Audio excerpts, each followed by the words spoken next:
لوگو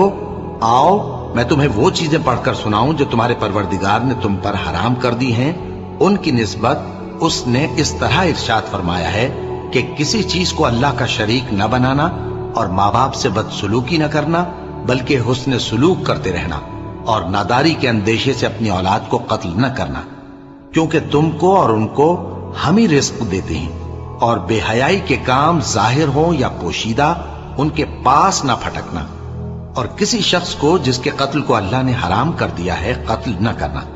مگر جائز طور پر، یعنی جس کا شریعت حکم دے۔